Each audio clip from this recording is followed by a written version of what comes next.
बिस्मिल्लाहिर्रहमानिर्रहीम। Dear students, अस्सलाम वालेकुम। स्टूडेंट्स, अब हम एक्सरसाइज 1.2 का क्वेश्चन नंबर 10 करते हैं। क्वेश्चन नंबर 10 में हमें कहा जा रहा है for z1 equal to this value and z2 equal to this value verify the following. First ये रिजल्ट है, ये हमें वेरीफाई करना है। ये स्टूडेंट्स क्या है, z1 modulus equal to minus z1 modulus equal to z1 conjugate modulus equal to minus z1 conjugate modulus. ये सारे इक्वल हैं, ये हमने वेरीफाई करना है। स्टूडेंट्स, ये z1 की वैल्यू है। हमने कहा सिंस z1 इक्वल टू -3 + 2 होता, तो z1 का अब हम मॉडुलस लेते हैं, यानी हम ये रिजल्ट पहले देखते हैं। किसी भी कम्प्लेक्स नंबर का जो मॉडुलस होता है, ये मैंने आपको बताया हुआ है। से z is any complex number, so z modulus real part का स्क्वायर प्लस इमेजिनरी पार्ट का स्क्वायर अंडर रूट, ये z मॉडुलस होता है। तो यहाँ पे रियल पार्ट है -3, इमेजिनरी पार्ट है 2, तो रियल पार्ट का स्क्वायर प्लस इमेजिनरी पार्ट का स्क्वायर, इसको कैलकुलेट करें तो अंडर रूट 13 है। नेक्स्ट हम नेगेटिव z1 लेते हैं, फिर उसका मॉड। तो ये मैंने इकट्ठा स्टेप किया, नेगेटिव z1 उसका मॉड। पहले नेगेटिव इंटू z1 मल्टीप्लाई किया, z1 का नेगेटिव लिया, मल्टीप्लाई करें तो ये बनता है minus into minus +3, minus into plus ये -2। अब इसका मॉडुलस लें, रियल पार्ट का स्क्वायर प्लस इमेजिनरी पार्ट का स्क्वायर, इसको सॉल्व करें तो अंडर रूट 13 है। स्टूडेंट्स, ये सारे रिजल्ट्स इक्वल आने हैं। इनफैक्ट वजह क्या है, रियल पार्ट का स्क्वायर प्लस इमेजिनरी पार्ट का स्क्वायर, ये हमारा z मॉड होता है। रियल पार्ट चाहे नेगेटिव हो चाहे पॉजिटिव हो, जब हम उसका स्क्वायर लेंगे तो वो रिजल्ट अल्टीमेटली पॉजिटिव आएगा। सिमिलरली इमेजिनरी पार्ट चाहे नेगेटिव हो चाहे पॉजिटिव हो, जब हम उसका स्क्वायर लेंगे तो वो अंडरस्टूड रिजल्ट पॉजिटिव आएगा। तो ये इनफैक्ट सारे रिजल्ट्स होने सेम है, बट हमने वेरीफाई यानी इसको करके दिखाना है।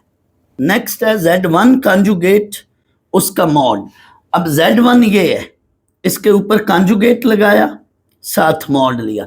कॉन्जुगेट क्या है, इमेजिनरी पार्ट का साइन चेंज करेगा, ये रिजल्ट बना। बट जब हम इसका मॉडुलस लेंगे, ये भी एंड पे रिजल्ट अंडर रूट 13 ही बन रहा है। नेक्स्ट हम नेगेटिव z1 कॉन्जुगेट उसका नेगेटिव ले लें। z1 ये है, उसका कॉन्जुगेट लिया, फिर नेगेटिव इसका मॉड। पहले आप नेगेटिव को अंदर मल्टीप्लाई करें, ये रिजल्ट बनेगा। अब आप इसका मॉड लें, रियल पार्ट का स्क्वायर प्लस इमेजिनरी पार्ट का स्क्वायर अंडर रूट, तो ये भी अंडर रूट 13 ही बनेगा। स्टूडेंट्स, ये तो गिवन वैल्यू है, उसके साथ ये रिजल्ट हमने वेरीफाई किया है। लेकिन आपको स्टूडेंट्स इसको एज ए रिजल्ट याद भी रखना है। ये रिजल्ट क्या है, किसी भी कम्प्लेक्स नंबर का मॉडुलस लें या उसके कॉन्जुगेट का मॉडुलस लें, रिजल्ट इक्वल होगा। फिर उसी कम्प्लेक्स नंबर के नेगेटिव का मॉडुलस लें या उसी कम्प्लेक्स नंबर के कॉन्जुगेट के नेगेटिव का मॉडुलस लें, तो भी रिजल्ट सेम होगा। यानी इसको इसके साथ और इसको इसके साथ याद रखें। यानी मैं अगर इसकी तरतीब यानी ऑर्डर चेंज करूं थोड़ी देर के लिए, z1 मॉडुलस, z1 कॉन्जुगेट इसका modulus, no negative z1 modulus या नेगेटिव z1 कॉन्जुगेट का मॉडुलस, ये सारे रिजल्ट सेम होंगे। किसी भी कम्प्लेक्स नंबर का मॉडुलस या उसके कॉन्जुगेट का मॉडुलस या उसके नेगेटिव का मॉडुलस या उस कम्प्लेक्स नंबर के कॉन्जुगेट का नेगेटिव ले लें और फिर मॉड लें, सारे रिजल्ट्स क्या होंगे, इक्वल होंगे। हमने ये वैसे भी याद रखना है। स्टूडेंट्स, अगर ये वैल्यू ना दी जाती तो फिर यहाँ पे प्रूव दैट या शो दैट होता, वेरीफाई का वर्ड ना होता। यहाँ चूंकि पर्टिकुलर कम्प्लेक्स नंबर दिया गया है, दैट्स वाई यहाँ पे वेरीफाई का वर्ड है। आप याद करें, मैंने इसी एक्सरसाइज के क्वेश्चन 7 में आपको पहले बात बताई हुई है। अगर आप अपनी बुक खोलें और इसी एक्सरसाइज का क्वेश्चन 7 देखें, तो उसमें मैंने बच्चों आपको बताया था कि वहाँ पे वेरीफाई लफ्ज लिखा है बट कोई पर्टिकुलर या स्पेसिफाइड कम्प्लेक्स नंबर नहीं दिया गया, तो वो बुक में मिस्टेक है। जब भी वर्ड हो वेरीफाई तो कोई पर्टिकुलर वैल्यू दी जाती है, लेकिन जब वर्ड हो प्रूव दैट या शो दैट तो वहां पे फिर जनरल कम्प्लेक्स नंबर के साथ वो रिजल्ट प्रूव किया जाता है। तो ये दोनों में फ़र्क देख लें, दोनों क्वेश्चंस में इन दोनों बातों में फ़र्क देख लें। जब भी किसी क्वेश्चन के अंदर शो दैट या प्रूव दैट हो तो वहाँ जनरल वैल्यू होती है, लेकिन अगर किसी क्वेश्चन में वेरीफाई का वर्ड हो तो वहाँ पे पर्टिकुलर वैल्यू होती है। नेक्स्ट इसी क्वेश्चन का सेकेंड पार्ट हम करते हैं। सेकेंड पार्ट क्या है? Z1 over Z2 whole conjugate equal to Z1 conjugate over Z2 conjugate. यानी इस पार्ट में ये कहा जा रहा है कि दो कम्प्लेक्स नंबर, ये जो दो कम्प्लेक्स नंबर हैं, कोई से भी दो कम्प्लेक्स नंबर हो, लाजमी नहीं कि इसी तरह के हों या यही हों, जो मर्जी दो कम्प्लेक्स नंबर हों, उनको डिवाइड करके कॉन्जुगेट लो या कॉन्जुगेट लेकर डिवाइड करो, दोनों सूरतों में आंसर सेम आएगा। डिवाइड करके कॉन्जुगेट लो। अब डिवाइड से मुराद हम पहले रैशनलाइज करेंगे, हमारे पास रिजल्ट आएगा, फिर हम उसका क्या करेंगे, कॉन्जुगेट लेंगे। एंड राइट हैंड साइड क्या है, कॉन्जुगेट लेकर डिवाइड करें तो दोनों रिजल्ट क्या होंगे, सेम होंगे। आए स्टूडेंट्स, ये इस वैल्यू पर, इन वैल्यूज पर हम ये रिजल्ट वेरीफाई करते हैं। अब हमने ये चीज प्रूव करनी है तो पहले हम अंदर वाली डिवीजन सॉल्व करते हैं। Z1 ओवर Z2, Z1 और Z2 की वैल्यूज पुट की। स्टूडेंट्स यहाँ पे मैंने रैशनलाइज किया है, डिनोमिनेटर का कॉन्जुगेट लेकर मल्टीप्लाई एंड डिवाइड किया है, लेकिन आप वो शॉर्ट ट्रिक वाला मेथड भी लगा सकते हैं। शॉर्ट ट्रिक वाला स्टूडेंट्स क्या मेथड है, आपने क्या करना है, रियल को रियल से, इमेजिनरी को इमेजिनरी से मल्टीप्लाई करके दोनों का सम ले लें, वो हमारा रियल पार्ट होगा।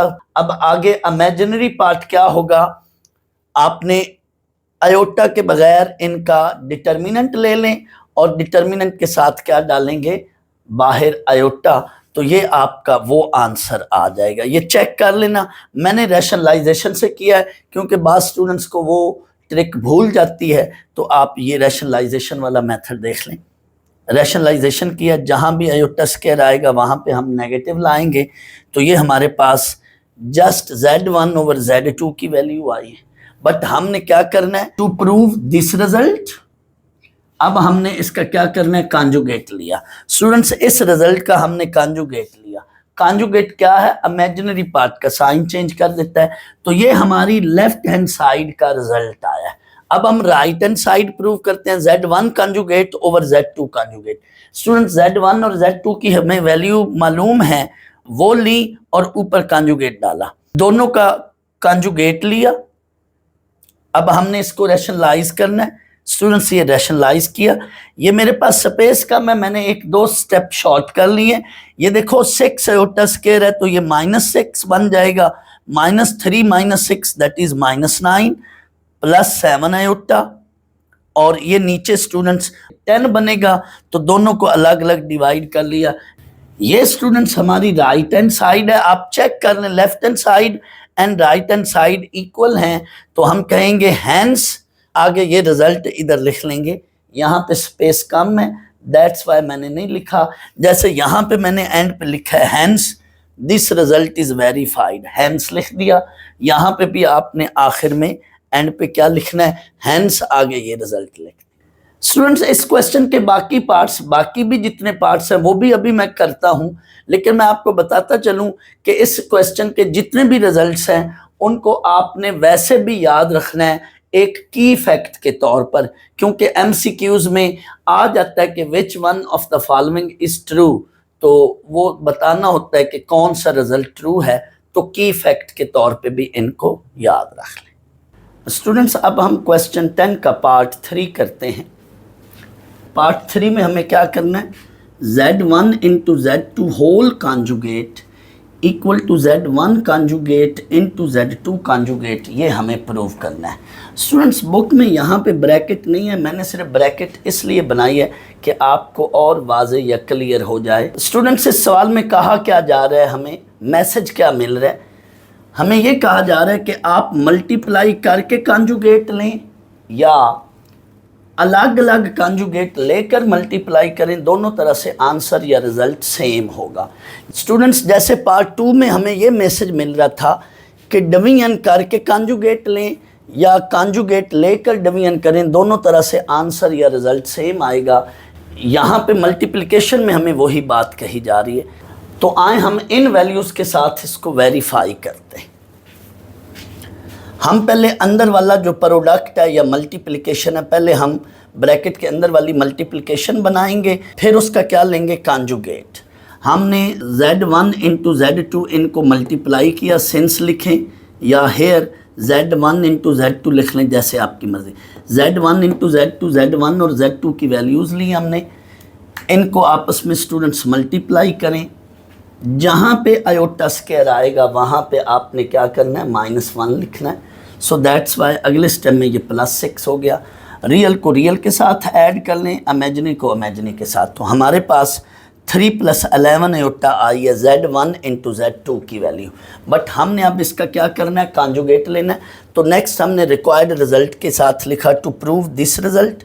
हमने स्टूडेंट्स इसकी लेफ्ट हैंड साइड ली, Z1 इंटू Z2 ये वैल्यू है, वो वैल्यू लिखी, ऊपर कॉन्जुगेट लिखा। अब हमने इसका कॉन्जुगेट लेना है। कॉन्जुगेट आपको पता है इमेजिनरी पार्ट का साइन चेंज करता है। आप मेरा कॉन्जुगेट वाला लेक्चर देख लें, उसमें मैंने ये वजह भी बताई है कि कॉन्जुगेट इमेजिनरी पार्ट का साइन क्यों चेंज करता है। तो यहाँ पे ये कॉन्जुगेट मैंने लिया, ये हमारी लेफ्ट हैंड साइड है। अब हमने इसकी राइट हैंड साइड ली, Z1 conjugate into Z2 conjugate, ये राइट हैंड साइड। Z1 की वैल्यू लिखी, ऊपर कॉन्जुगेट, Z2 की वैल्यू लिखी, ऊपर कॉन्जुगेट। कॉन्जुगेट क्या करता है, इमेजिन पार्ट का साइन चेंज करता है। अब हम कॉन्जुगेट बनाकर या लेकर इनको अब आपस में क्या कर रहे हैं, मल्टीप्लाई कर रहे हैं। मल्टीप्लाई किया तो मल्टीप्लाई करने के बाद ये भी वही रिजल्ट आया। एंड पे स्टूडेंट्स आप लिख लें hence left hand side equal to right hand side, या यूँ लिख लें या ये वर्ड लिख लें हैंस, आगे ये रिक्वायर्ड रिजल्ट लिख लें। तो इसका मतलब यही है कि हमने रिक्वायर्ड रिजल्ट प्रूव कर लिया।